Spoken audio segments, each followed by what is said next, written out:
Hello student, आज हम जो अगला टॉपिक है तिलक के चिंतन में नेक्स्ट जो शुरू करने जा रहे हैं वो है तिलक के आर्थिक विचार। तिलक का जो आर्थिक क्षेत्र में चिंतन था उसमें भी जो है देश में जो साम्राज्यवादी शक्तियों ने, ब्रिटिश शासन ने जो हमारे देश में गुलामी स्थापित की थी और फूट डालो राज करो की नीति के कारण हमारा देश जो है बहुत ज़्यादा गरीबी में चला गया। कुटीर उद्योग धंधे जो है वो ख़त्म होने की कगार पर हो गए। तो इस वजह से क्या है, हमारे देश में गरीबी जो है वो बढ़ती गई। इसका जवाब जो है तिलक ने स्वदेशी से दिया कि स्वदेशी से बहिष्कार की नीति का जन्म हुआ। तिलक का मानना था कि हमें अपने ब्रिटिश जो विदेशी सामान है उसका बहिष्कार करना चाहिए। हमें अपने देश की बनी हुई वस्तुओं का ही इस्तेमाल करें, जिससे कि हमारे देश के जो कुटीर उद्योग धंधे हैं वो अधिक से अधिक जो है उनको फ़ायदा मिले। विदेशी चीज़ अगर ख़रीदी जाती है तो विदेशी लोगों को इस चीज़ का फ़ायदा होगा। इसलिए स्वदेशी का जो उन्होंने नारा दिया और कि जनता में ये चेतना जागृत की कि सभी जो है अपने स्तर पे हर चीज़ जो है देशी ही इस्तेमाल करें, अपने देश की बनी हुई वस्तु का इस्तेमाल करें और जो विदेशी वस्तुएं हैं उनका बहिष्कार किया जाए।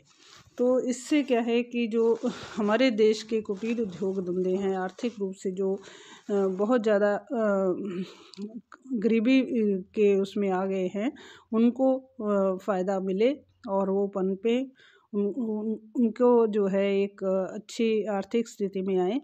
इस संबंध में उन्होंने इस स्वदेशी से बहिष्कार की नीति का पालन किया और लोगों में चेतना जागृत की, जो बहुत ही प्रभावी नीति रही।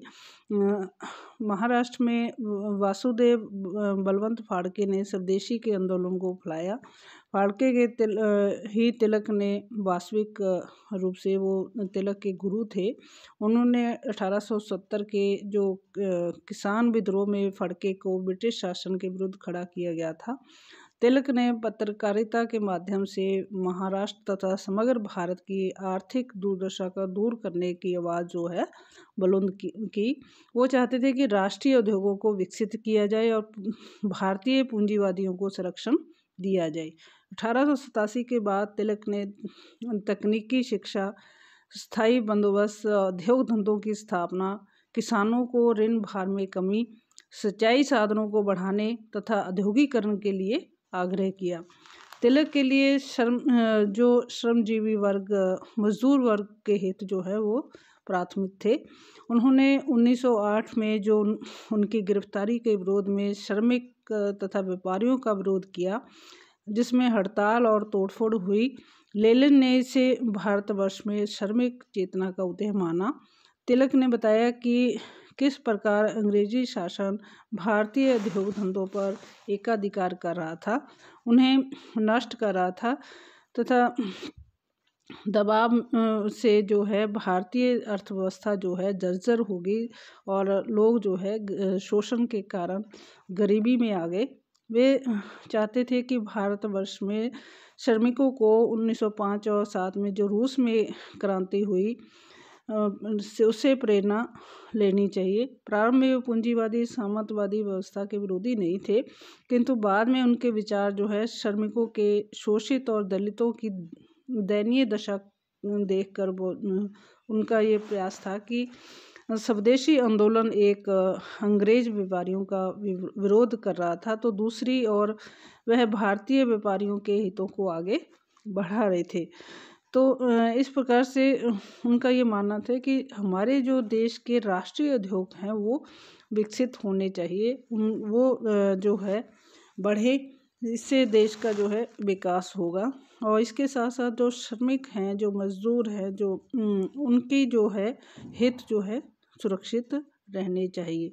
इस प्रकार से उनका ये चिंतन था कि राष्ट्रीय जो उद्योग धंधे हैं, कुटीर उद्योग धंधे हैं, उनको बढ़ाया जाए और जो हमारी अर्थव्यवस्था जो कि कृषि पर टिकी हुई है, 85% लोग जो है कृषि पर हैं, उन को जो है अधिक हितों की सुरक्षा की जाए, उनको सुविधा दी जाए, उनको ऋण जो हैं कम ब्याज पर दिए जाए और उनके ऋण लेने की आवश्यकता ना पड़े। इस प्रकार से उनको नई जो तकनीकी है वो दी जाए, सिंचाई साधनों को बढ़ाया जाए।